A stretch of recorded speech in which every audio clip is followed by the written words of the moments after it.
Hello, everyone. I'm Professor James Musgrave, and if there's one thing I've learned in 15 years of teaching online, it's that human beings are surprisingly good at misunderstanding each other. Seriously, how many times have you sent an email and realized half your message got lost in translation? But let me confess something.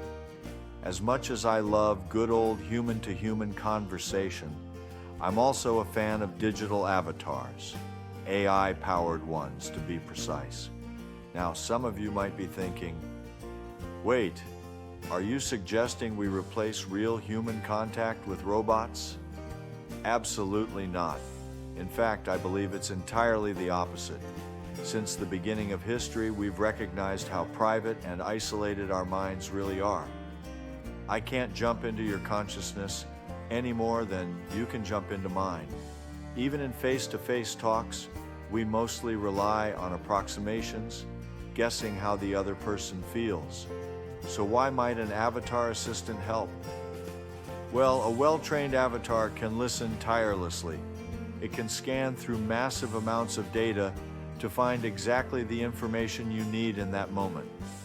It doesn't get bored or grumpy after 10 hours on the job. Picture yourself walking into an online store at 2 a.m. wanting specific guidance on a product. Instead of a closed sign or a generic FAQ, you get a digital helper who already knows you prefer next-day shipping, reads mostly 5-star reviews, and likes comedic relief in your product demos, and it greets you by name. People worry an avatar might push them into buying stuff they don't need, or that it can't possibly care the way a person does. At Best Global AI, I've personally developed policies and guidelines to keep user data safe, to make sure our avatars are transparent about being AI, and most importantly, to keep human beings in the loop. Because the moment an AI crosses the line from assistant to manipulator, it loses all the trust we've worked so hard to build. Here's a surprising advantage. Avatars don't run out of empathy. It's algorithmic empathy, but if it's programmed responsibly, it's there.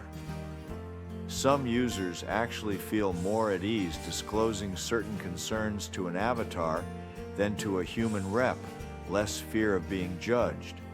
The important thing is that the system's responses are designed by people who genuinely want to help. I started Best Global AI with the motto, "Make AI personal." That doesn't mean rummaging through private info.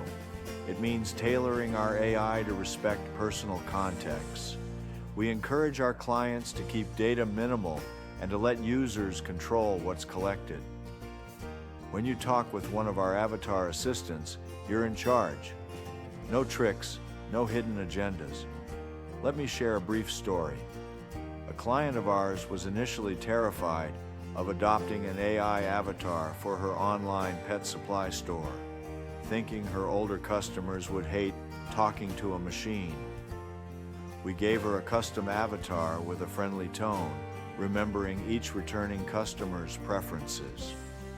Within weeks, her feedback inbox started filling with positive comments. One customer wrote, "Your new helper even remembered that I buy special cat food for Sparkles." That store owner became a convert overnight. Could avatars even outperform in-person sales? Sometimes, yes. A busy, overworked salesperson might not recall 100 different product specs off the top of their head. An avatar can. That's not inhuman. It's simply an upgrade in convenience. With a friendly face, we can all learn to trust. Of course, it's only an upgrade if we do it right. My team and I are adamant about building ethical guardrails, transparent data collection, strong encryption, user consent at every turn. If you're worried or have had a bad experience with shady chatbots, I don't blame you, but hold us to a higher standard. Ask tough questions about privacy and data usage, and we'll answer. Will an avatar ever truly understand me? Philosophically, that's the eternal puzzle. Do we ever really get each other, human to human?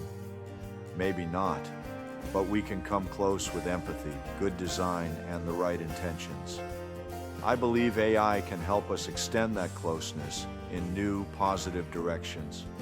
So I invite you, embrace these new avatar tools.